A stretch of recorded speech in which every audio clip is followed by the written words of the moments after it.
Welcome to Critical Matters, a sound podcast covering a broad range of topics related to the practice of intensive care medicine. Sound provides comprehensive critical care programs to hospitals across the country. To learn more about our programs and career opportunities, visit www.soundphysicians.com. And now, your host, Dr. Sergio Zanotti. Tracheostomies are a common occurrence in patients cared for in an intensive care unit. Tracheostomies are associated with complications. Fortunately, most of these complications are minor complications. However, every intensivist should be familiar with the recognition and management of potentially serious tracheostomy-associated complications. In today's episode of the podcast, we will discuss tracheostomy emergencies. Our guests are Drs. Bontempo and Sara Manning. Dr. Laura Bontempo is an emergency medicine physician. She's an associate professor of emergency medicine and also serves as assistant director for faculty development and resident education at the Department of Emergency Medicine at the University of Maryland Medical School. Dr. Sara Manning is an emergency medicine physician. She's assistant professor of clinical emergency medicine in the Department of Emergency Medicine at the Indiana University School of Medicine. They co-authored a wonderful review on tracheostomy emergencies published in Emergency Medicine Clinics of North America, links in the show notes. And today, we are very honored to have them to discuss this important clinical topic. Laura and Sara, welcome to Critical Matters. Thank you for having us. Thanks. Glad to join you. Well, before we start recording, I was just chatting that this is something that more often intensivists are doing as procedures, but still the vast majority of critical care physicians and APPs don't do tracheostomies on a regular basis, yet they encounter patients with trachs at all times. And being able to recognize complications that can be very, very serious and manage them when they do occur initially is something that we believe is very important for all people at the bedside. So I would like to start maybe with just a general introduction of what we think of trachs and the epidemiology of these complications with the procedure. And maybe, Laura, you can take that first. Sure. Tracheostomies are fairly common. We do about 100,000 new trachs annually in the United States. And most of those patients do very well. There are minor complications that people handle at home that we never hear about. Really, it's estimated that somewhere around 40% of patients with a tracheostomy will have a complication at some point. I imagine the number is probably higher because as patients have trachs for longer, families and individuals get pretty comfortable with managing them at home. But about 1% will have major complications, and those are the patients you have to worry about coming to your emergency department. And obviously, as emergency physicians, one of the arts of emergency physicians is to really distinguish what is not so worrisome and what is potentially life-threatening. And I do believe that we'll talk a little bit about that, but that sometimes with tracheostomies can be the case where people undervalue or underestimate something that can potentially be catastrophic. Agreed. Yeah, of the serious complications, about half of them, so nationally thousands of people per year will die from a complication from their tracheostomy. Now, overall, the incidence is low, so I don't want to scare people out there. But when the major complications happen, they are major. Excellent. Sara, let me ask you about maybe some frameworks of how we can think and start categorizing these complications so that we have a frame of work to approach them. And one of the methods that I've seen often people talk about is grouping tracheostomy complications based on the time of peak occurrence or based on the timeline related to the tracheostomy procedure. Could you maybe tell us a little bit more about that? Yeah, sure. So that's one of the more common sort of classifications that you'll see in the literature is a time-based sort of grouping. So intraoperative complications, things that are common are going to be things like hemorrhage, damage to the trachea or the surrounding structures, air embolism, rare but bad. And then actually Laura and I were chatting a bit earlier. There's also the very feared and kind of intense complication of fire in the operating suite due to, your patient needs high flow oxygen and you need to cauterize things. So pretty dramatic complications can occur intraoperatively. The next sort of time frame that we talk about is this sort of intermediate or early postoperative period. Here, hemorrhage is again going to be a feared severe complication. Decannulation, particularly worrisome in the early postoperative period because that tract is not mature. And then extratracheal air and early infectious complications are going to be important here. And then late postoperative periods, these are things that are weeks, months, even years afterwards, are going to be things like, again, hemorrhage. This is one that's can occur at any point.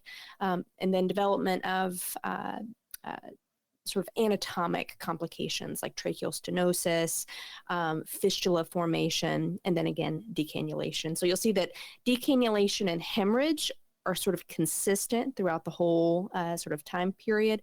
And then the others can vary based upon their time from their initial procedure. And obviously, in terms of the audience that we're targeting today, most of what we're talking about is things that occur in the early or late post-op. Like you mentioned, there are some very important complications associated with the procedure itself that obviously operators need to be more familiar with managing. Now, in terms of the types of trachs, Sara, let me ask you, does it make a difference whether you do it percutaneously or open? There are going to be subtle differences with regards to like infectious complications with percutaneous and open tracheostomy approaches. But overall, the complication rate is fairly similar, with maybe a little less complications associated with the percutaneous approach. Excellent. And another way that I've seen people set up this framework is based on severity. And maybe, Laura, you could give us that framework, which I think is the one that we'll probably use as we discuss each one of the complications. Absolutely. There are 3 major acute, potentially leading to critical, life-threatening illnesses that you have to worry about with tracheostomies. And those are obstruction of the tracheostomy. They are decannulation, where the tracheostomy tube becomes displaced from its normal anatomic location, and then there's hemorrhage. Those are really the big 3. When someone comes in with a tracheostomy complication, you go into that room thinking about those 3 first. And what would be more urgent complications that maybe we should be worried about, but like you said, are not first and foremost in terms of our concerns? I'm going to let Sara Manning take that one because that's really her focus. Perfect. Sure. Yeah. So urgent complications, meaning you need to take action on them, but they're not going to be immediately life-threatening within minutes to hours. Are going to be things like a tracheoesophageal fistula, tracheal stenosis, infection around the trach site or the trachea, pneumonias as well, and then cutaneous fistula formation. So let's dive into these in more detail. And maybe, Laura, we'll start with the life-emergent or life-threatening complications that you mentioned. We talked about decannulation, obstruction, and hemorrhage. And maybe we can start with tracheostomy decannulation first. How would you recognize it, manage it? What are the pearls that you could give our listeners in terms of recognizing and managing this potentially deadly complication?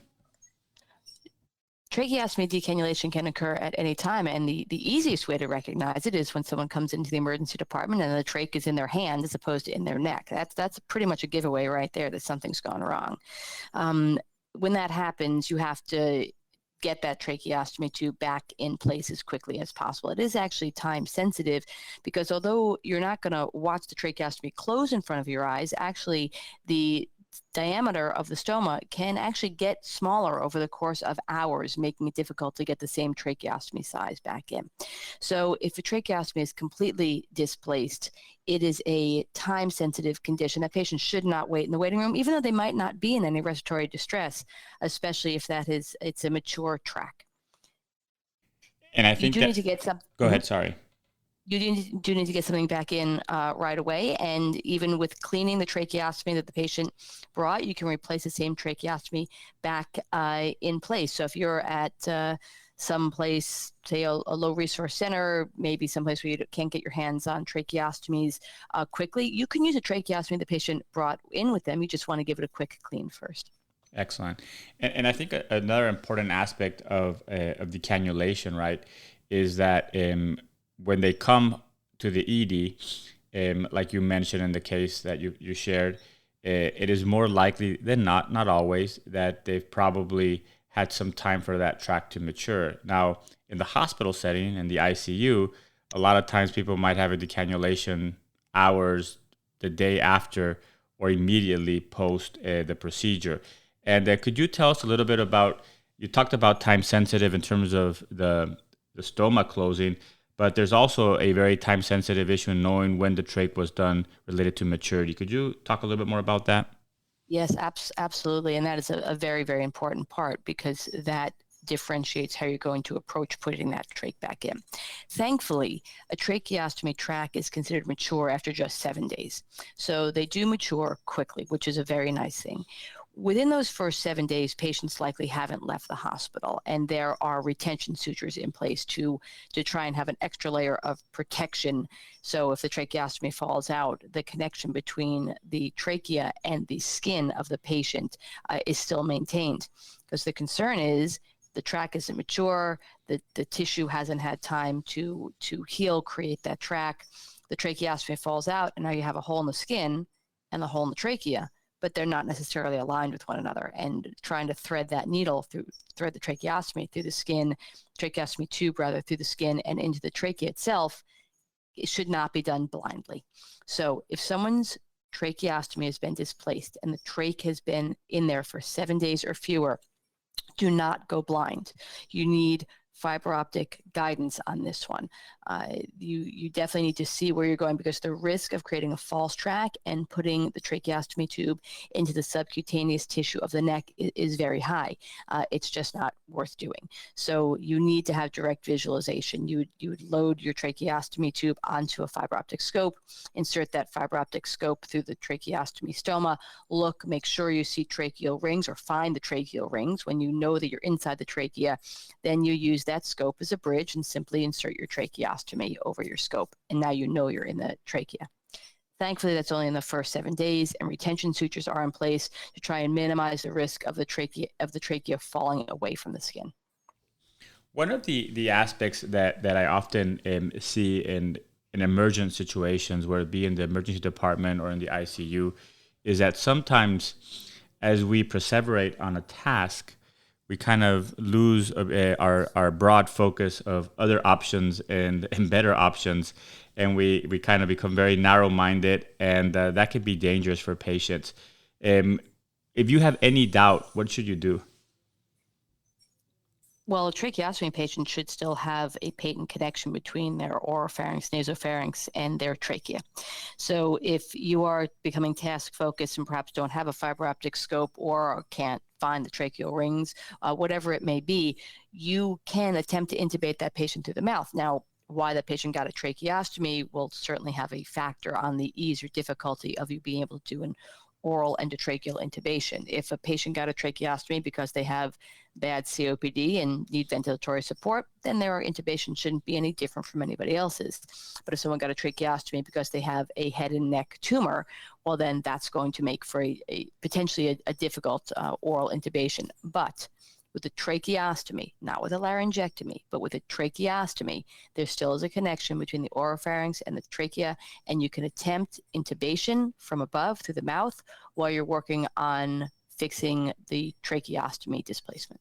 And I think that's a super important point, especially for our ICU colleagues, because the reality is that in your world, Laura, you'll have people who had all sorts of crazy ENT procedures who come in with their trachs right in their hand, and that is a problem.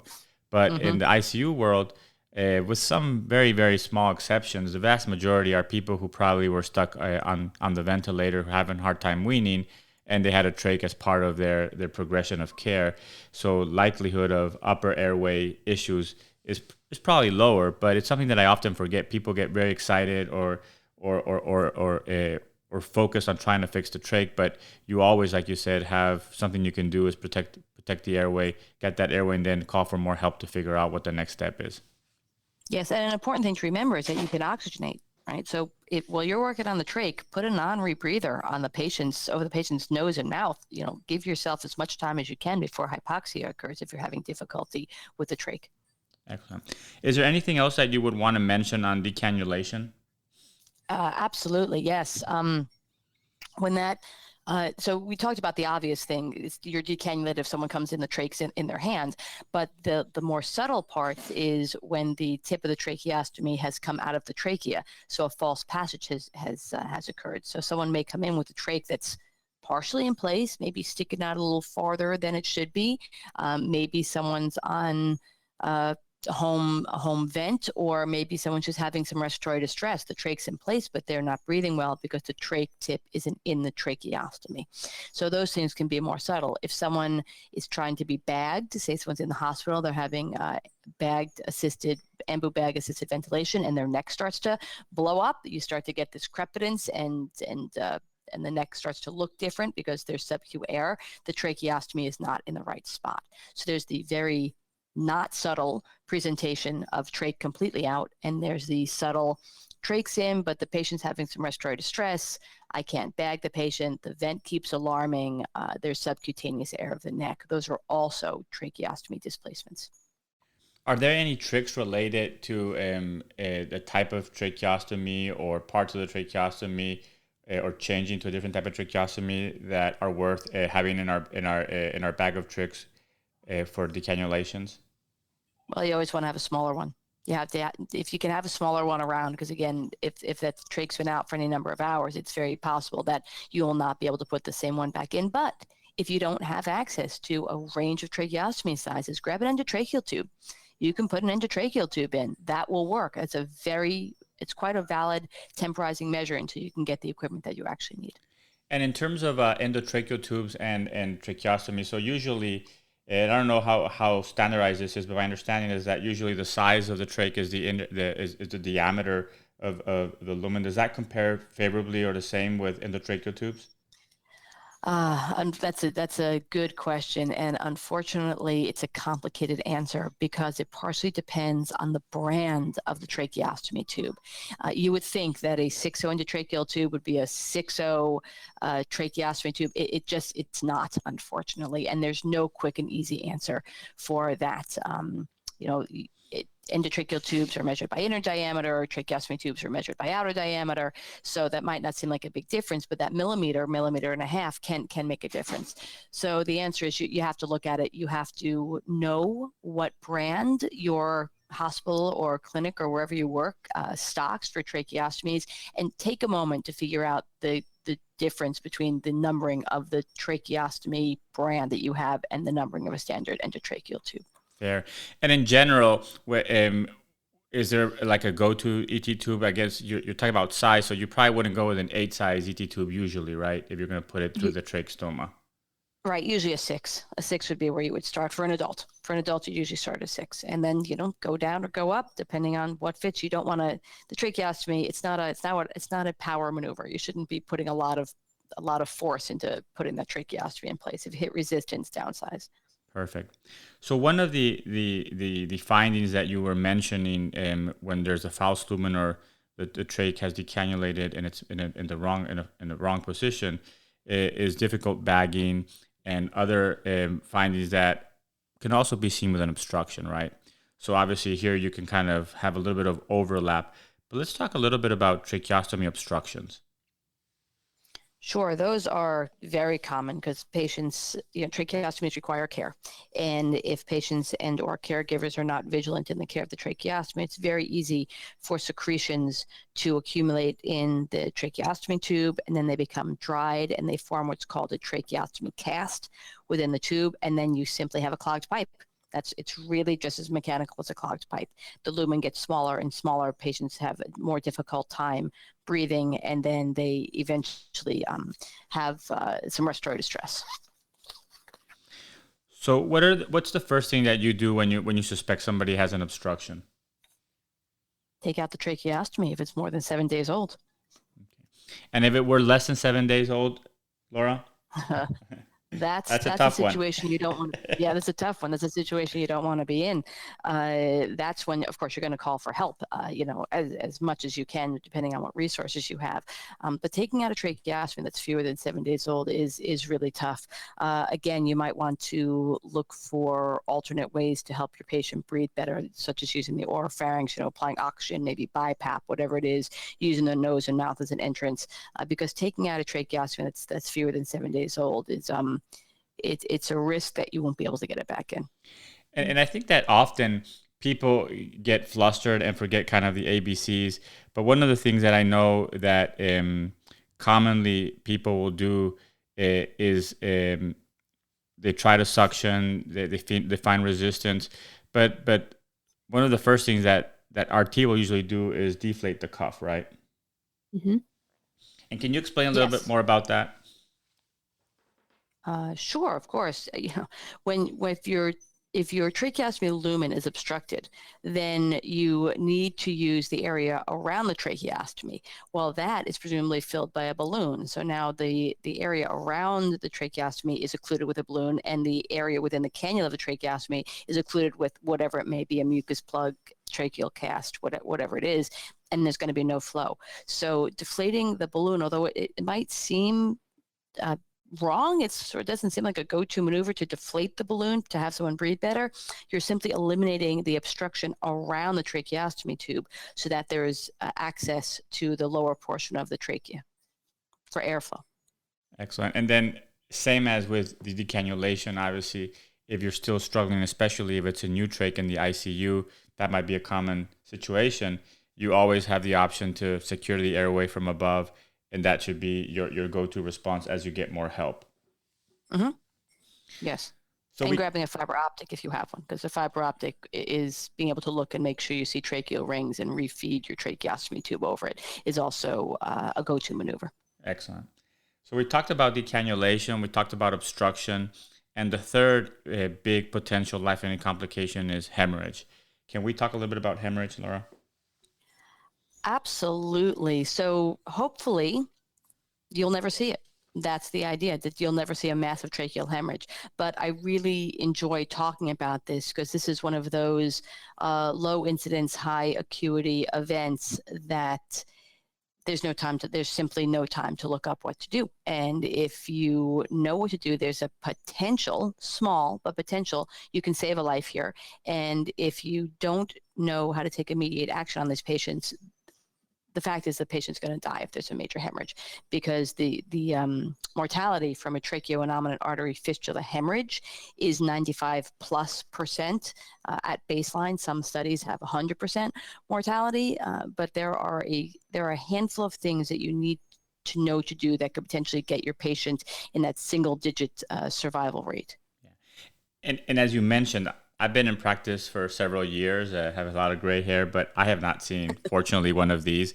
But I hear all sorts of stories of patients who died, or very dramatic instances of somebody sitting on the patient's chest with their finger stuck into the trach and rolling the patient to the OR, right? All sorts of things. But in terms of bleeding, minor bleeding is common from patients, especially critically ill patients that have many reasons to have coagulopathy. But that's not what we're talking about. Here we're talking about the big one really is when you have an arterial bleed that, like you mentioned, if not taken care of immediately, will kill the patient. How do we recognize that? Well, yeah, I do want to pause there for a moment, because the major bleeds, sure, they're obvious. They're you know what's happening, but the minor bleeds can tell you that a major bleed is coming. So in addition to sort of knowing what to do, the one take-home point that Sarah and I always try and drive home whenever we talk about this to audiences is that any tracheostomy bleeding, you must identify the source. If it stopped, if it was minor, if the patient wants to go home, whatever it is, you have an obligation to definitively identify the source of that bleeding. Because if that was a sentinel bleed that stopped, your patient will die on the second bleed. That's the fact. If you're lucky enough to get if a patient's lucky enough to get a warning shot, have a sentinel bleed that then spontaneously resolved, you still have to take it very, very seriously. So even that minor bleeding, you have to make sure you identify the source.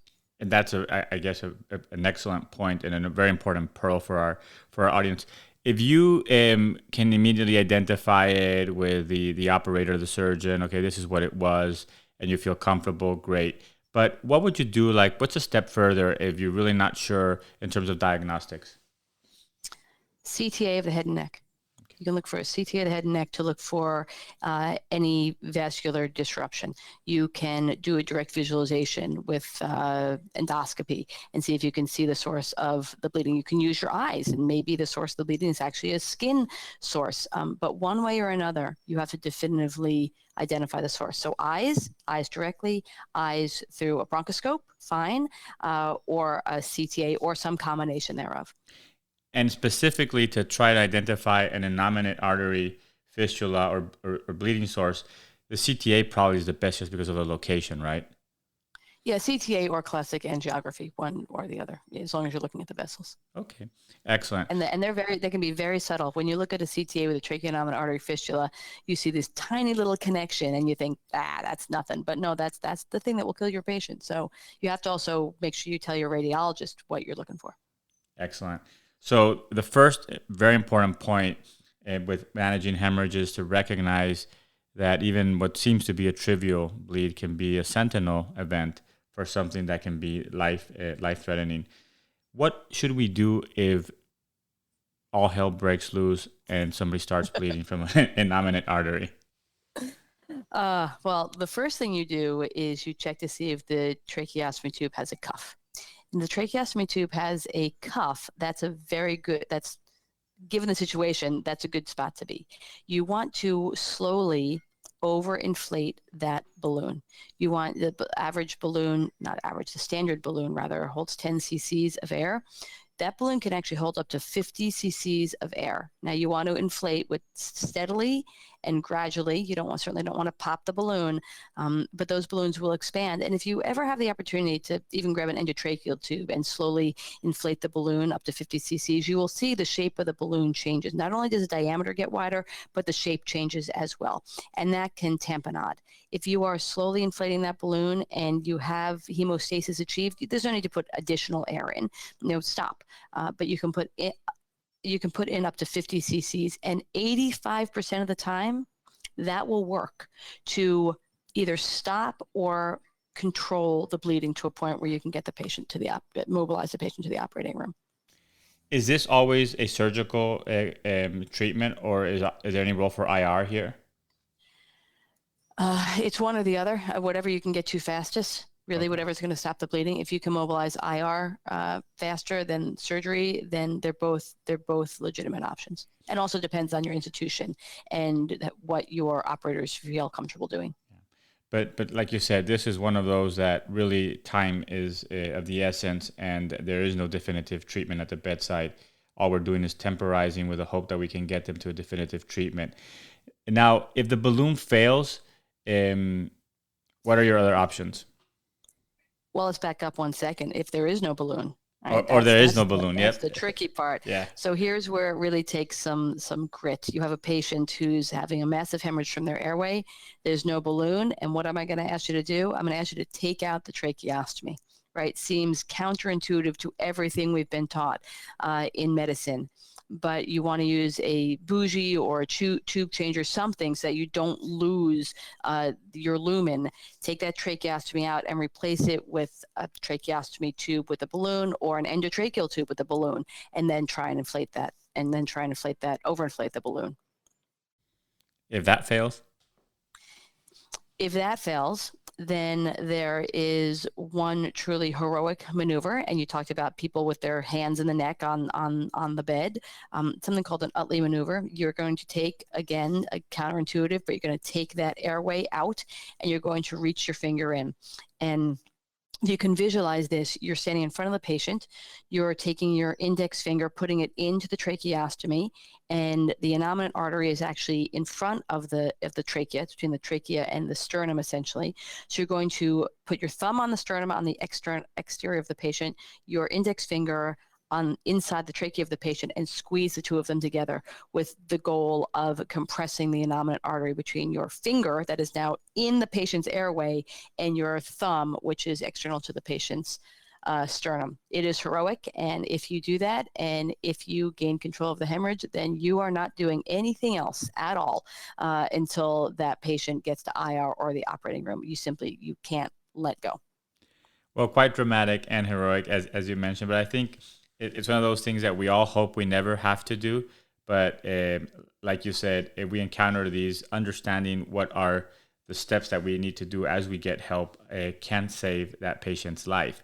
Is there any risk factors in particular, or a time frame when these bleeds would be most likely? Yes, in the first, about 75% of tracheostomy fistulas will bleed in the first month after a tracheostomy goes in. So just long enough for the patient to be discharged from the hospital and come back to the emergency departments. So that's the really high risk. They can happen at any time. There are case reports of them happening several years out from a trachea being placed, but the majority will happen in the first 4 weeks. And I do want to have one small caveat here, is that as we talked about, while you're trying to control the bleeding, there's also the airway to worry about, and you can, again, try and secure that airway through the mouth, so to keep the patient ventilated while you're trying to deal with the hemorrhage of the trachea. It's complicated. Absolutely. And this sounds like really, I mean, it's going to be a true disaster. And I have fortunately not seen it, but I can only imagine. But it's one of those things that even though it's not as likely, knowing a couple of steps can make a huge difference, and being calm at that point. So really appreciate you sharing that with us. So we talked about decannulation, obstruction, and hemorrhage, which are the things that really can kill your patient quickly, and that we have to pay attention to where they come through the ED or in the ICU. But there's also other complications, maybe more urgent or called urgent, that can occur. And I think it's important for all our clinicians to be aware of. And Sara, want to talk about those a little bit more? Yeah, sure. So there's a collection of sort of these semi-urgent, urgent complications. Many of these are going to be a little bit later in presentation. Common ones, tracheoesophageal fistula, stenosis of the trachea, and cutaneous fistula. And then infection of either the actual surgical site or pneumonia are going to be super common. So in terms of tracheoesophageal fistula, tell us a little bit more about when to suspect it, what are we looking for, what's the treatment, how do we diagnose it? Yeah, sure.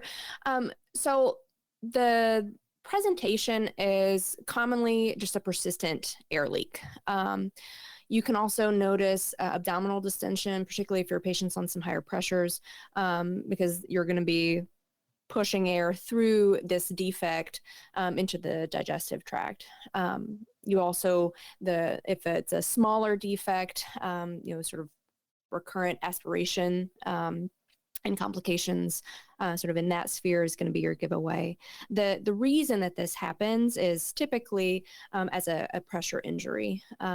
So prolonged pressure, particularly on the posterior wall of the trachea, is going to lead to this fistula formation. There's a lot of risk factors associated with that. And most of that is going to be things that are having deleterious effects on either wound healing or sort of perfusion. So things that you're going to see a lot, sepsis, anemia, hypotension, poor nutritional status, hypoxia, and then other comorbidities like type 1 diabetes, prolonged steroid use.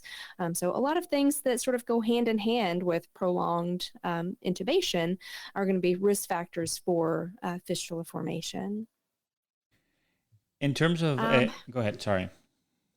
No, I was just sort of thinking in an anatomic kind of sphere as well.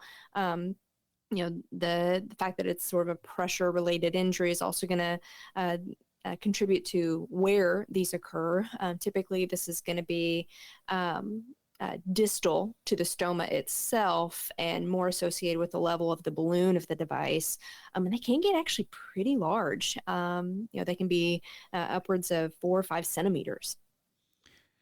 And in terms of managing these, obviously the most important thing is going to be to recognize or at least even suspect it and order the right appropriate diagnostic testing. But in terms of managing, is this something that needs to be managed acutely, or something that you just have enough time to, call ENT or look at this with a little bit more time?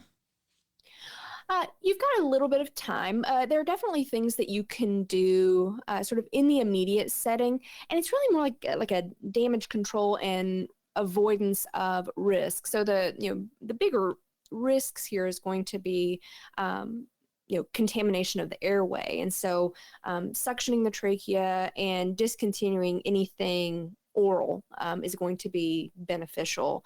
If you can decompress the stomach, say if they have a gastric tube that you can use to sort of drain stomach contents, is going to be helpful. However, if they have an NG tube, you want to kind of reduce the risk of additional pressure application there. So if they have an NG tube, it's a good idea to remove that. And then just sort of elevating the patient's head of bed to a bit higher, 45 degrees or so, is going to help kind of avoid further contamination as well. And then if they've got an obvious suppurative complication like pneumonia, hopefully you're going to be treating that as well. But the long-term management is in the sphere more of ENT. There's a lot of things that they can do minimally invasively, all the way up to surgical correction. Excellent. I think like we said, it's more important for emergency physicians and intensivists to recognize and to think about it so that we can avoid further damage and get the right next steps. We're talking about fistulas. There's also cutaneous fistulas that can occur with trachs. Any comments on that, Sara? Yeah, cutaneous fistulas, they're a little bit different for a couple of reasons. So this is more sort of after decannulation. So, your patient no longer requires their tracheostomy, and so they are decannulated. And ideally, what's going to happen is that stoma is going to gradually close over the course of several weeks, and most of them are going to close completely in about 6 weeks. However, you can have sort of that persistent epithelialization of that stoma and just failure to close. They usually give it up to about 6 months, and if it's still persistent after that point, you sort of diagnose this cutaneous fistula. And really the big sort of issue is the fact that you've got this direct sort of connection to deep structures of the trachea and the lungs, and so difficulty maintaining secretions and risk factors for infection are sort of the big issues here. And then obviously you're not going to be able to go swimming. Submersion intolerance is the term that we use there, and just issues with phonation and things like that. So in a more acute setting, I just want to ask you a quick practical question. If you had an obstruction or decannulation emergently and you took out the trachea and intubated them orally, you obviously have a fistula now, right? I mean, or you have a stoma. Maybe it's not fistula, is not the right word. What's the best way to cover that? So you've orally intubated. Yep. Okay. So you can apply just a moistened gauze. This is something to think about, particularly if you are trying to bag your patient. You want to occlude that opening as well. So you're gonna just a moistened gauze to try to be sort of occlude that opening. And I think just an important reminder, right? I mean, in the frenzy of the emergency, maybe you forget about that. But if you're trying to back ventilate or intubate from above, right, you probably and have removed the trach, you probably should occlude that and make sure that stoma is secured. Yeah, and then it seems obvious, but again, when these can be high stress scenarios, just make sure that when you do orally intubate your patient, that you advance the endotracheal tube to a sufficient depth that the balloon is well below your stoma. Perfect. So the last two complications that I wanted to touch on, and then we can wrap things together, was the tracheostenosis. If you could give us some comments on that. That obviously is more of a long-term complication, but something that we should all be aware. And it's also in patients who have a history of tracheostomy that might be a problem. Mm-hmm. Tracheal stenosis is pretty common. More common after prolonged intubation or tracheostomy, particularly with balloon devices. What's going to happen is that there's going to be granulation tissue and fibrosis that forms sort of within the lumen of the trachea. And the sort of beneficial or sort of fortunate thing, I guess is the more apt term, is that most tracheal stenosis doesn't really cause a lot of symptoms. And it really isn't until 50% or more of the lumen is obstructed that patients really start to notice, difficulty clearing secretions, persistent cough, dyspnea, and things like that. Things like dyspnea at rest and stridor, the stenosis has to be very dramatic. You're talking about a lumen, like a tracheal diameter of 5 millimeters or less, that is going to be present before you start to develop those symptoms. So the stenosis is going to be pretty profound if your patient has stridor or dyspnea at rest. One thing that patients may notice that may be sort of the canary in the coal mine is their tube exchanges become progressively difficult. And they may notice a little bit more bleeding with tube changes, and that can be the sign that something is developing. Excellent. So really, it'd be more of patients who have prolonged tracheostomies or managing them maybe even outside of the acute setting, but probably something that in the acute setting, the ICU, would be less likely to be a problem. Yeah, the area where it's going to cause a more kind of urgent or emergent issue is when you have underlying tracheal stenosis that maybe on a normal day your patient is able to tolerate without issue, but then they have something else. Maybe they develop tracheitis or pneumonia, and difficulty managing those secretions, managing the edema of that acute illness becomes compounded with their tracheal stenosis, and all of a sudden it's a big deal. Perfect. And the last urgent complication that obviously is commonly seen in the ICU with any procedure that's invasive is infection. Could you give us some thoughts on recognizing and managing infection, especially not overdoing it and giving people antibiotics when they don't need it, I presume? Yeah, that's we are all sort of trying to be better stewards of our antibiotics, but the presence of a tracheostomy is a risk factor for aspiration. It's this sort of permanent connection between the outside world and the aerodigestive tract. And these are two very sort of microbial rich environments that provide a sort of perfect milieu for bacterial overgrowth. So the cornerstone of infection sort of care with these is just going to be really strict wound care. And this is true in the immediate postoperative setting, and just the general maintenance of a tracheostomy device is going to be strict hygiene with regards to your care. Most infections are going to occur sort of postoperative, like that early postoperative period, a little bit more commonly with an open tracheostomy. Most of these are going to be minor.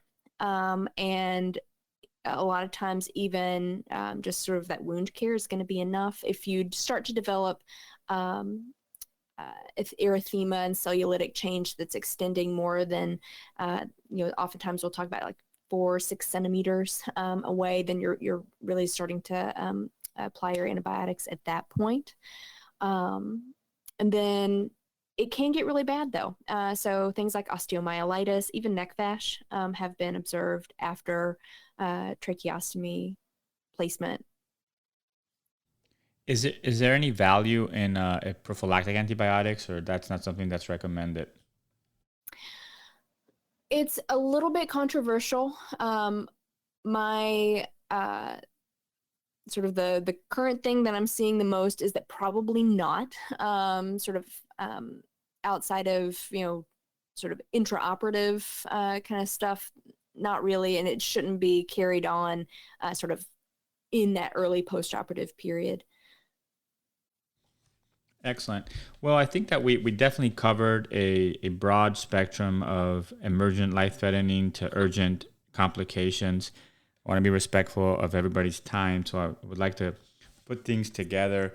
And Hey, Sergio, can I go just jump ahead. in with one Yes. thing here? Because I realized when we were talking about the obstruction, there's so much to talk about. But one point which I really do want to make sure we cover in this podcast is that when someone has a double cannula tracheostomy, which most adults do, most children do not because it adds an extra width of the tracheostomy, but most adults do, is that if there's an obstruction, simply taking out that inner cannula and leaving the outer cannula in place will relieve most of the obstructions. And it's a very simple maneuver. So I know we have to think about both the simple and the complicated. I want to make sure we put that simple in there. If someone has an inner cannula and that's where the blockage is going to be, just take that out. The patient will still have a patent airway because the outer cannula will still be in place, and you will make your patient feel much better very, very quickly.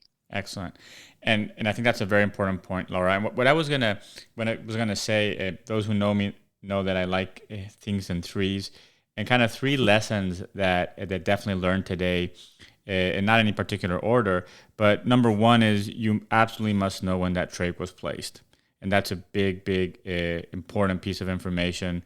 And 7 days is a kind of a magical day, right? I mean, below 7 days is a different approach than more than 7 days, and that relates to presumed maturity of that tracheal tract.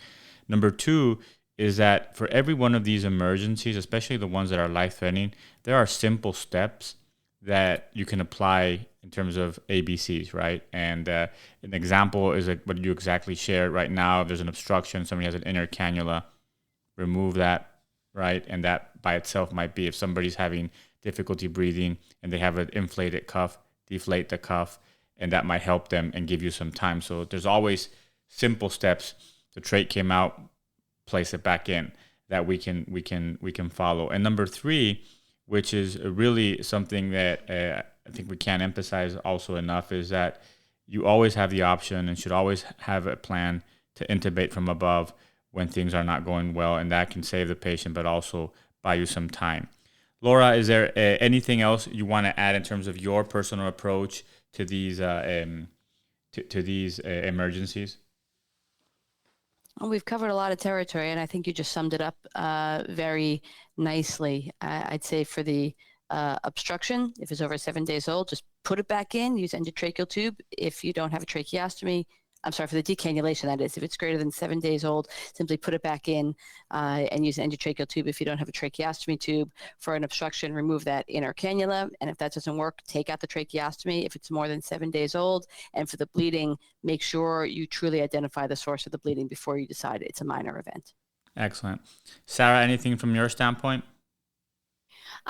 No, I think we've said it a couple of times, but I think it's such a mental hurdle to get over that it bears repeating. I think probably one of, if not the most important sentence in the entire article is, although removing an artificial airway may seem counterintuitive in a distressed patient, a non-functioning tracheostomy offers no benefit to the patient. So it's just another impediment to getting the job done. And I think Dr. Manning wrote that line. It's excellent. And I think it also, I would say that not only it doesn't offer any benefits, but I think it's a distraction for the team because it's giving people the wrong focus, right? Yeah. So that's a great place to stop our trach discussion. And what I would like to do is we usually close the podcast with some questions unrelated to the clinical topic. Would that be okay? Sure. I just want to tap into the wisdom of our guest. So I'll start with Laura, and we'll do each question for both of you. So the first question relates to books that have influenced you the most, or books that you have gifted often to others. Yeah, that's quite a deep question there. I've read a lot of books over the years, and each have different influences on me. I have to say, although this may be an answer that, I don't know, perhaps several people give, the book, Who Moved My Cheese? It's a short book. It's an easy read, and it really has a lot of profound messages delivered in a pretty straightforward way. And I often find myself, I have that one, standing up, propped open on my bookshelf, and I haven't reread it recently, but it's just there as a reminder that it delivers some good messages. Perfect. What about yourself, Sara? Oh, I'm in the definitely multiple books camp. I've found that I've learned sort of different lessons from a couple of books that I've gone back to a couple of times. But if I'm going to pick one book that influenced me the most, it's going to be a little bit of an maybe out there pick. And it's the first book I ever loved. And it was actually Where the Red Fern Grows. And because I'm sitting in my my parents' I assume it's my younger brother's old bedroom. We're on a little family vacay. It's gonna be Where the Red Fern Grows. I remember reading it in third grade with Jeannie George, my third grade teacher, and it was the first book that ever made me realize that books could make you feel things, like could have an emotional connection with a book, and so it has been a book that I have owned for almost my entire life now. Excellent. Well, and I love that obviously one of the reasons why we asked this is because people go in different directions. But I think exactly what you both said, right, is that they're books that within their simplicity have a universal wisdom that you can apply again and again. But also the idea is, I mean, a lot of times I like to gift books because most of the people that I give gifts to or that I interact with are very privileged to have a lot of things going in their life. And I feel that if I give them a book that they connect with, that's a gift that they carry forever. So definitely, it's interesting that this is the first book that you recall creating that connection. So that's just perfect. And I will put links to all of these in the show notes. So the next question goes to Laura. What do you believe to be true in medicine or in life that most other people don't believe, or at least don't act as they believe it? I'm going to stick with the medicine portion of that. And a truth that I believe, that I know to be a truth, is even if you as a doctor are having a really bad day, your patient's most likely having a worse day. So always keep that perspective that yes, you may be tired, you may not have eaten, whatever it may be, you're still not the patient in the hospital or in the emergency department who's concerned that they have something really bad going on, or perhaps actually do have something really bad going on. So always realize, as the clinician, you are there to give empathy to your patient, even if you're having a tough time that day. Yeah. And I think it's always a very important reminder, right? We complain sometimes of having a bad shift or a bad day, but we get to go home. A lot of our patients either don't ever make it back or have to be admitted, or in the ICU especially, are very sick, and their families are there still struggling. So I think it's a very, very valuable reminder. And I think that definitely falls in the category of people not behaving like they believe it. Although if we talked in an environment like this, most people would agree.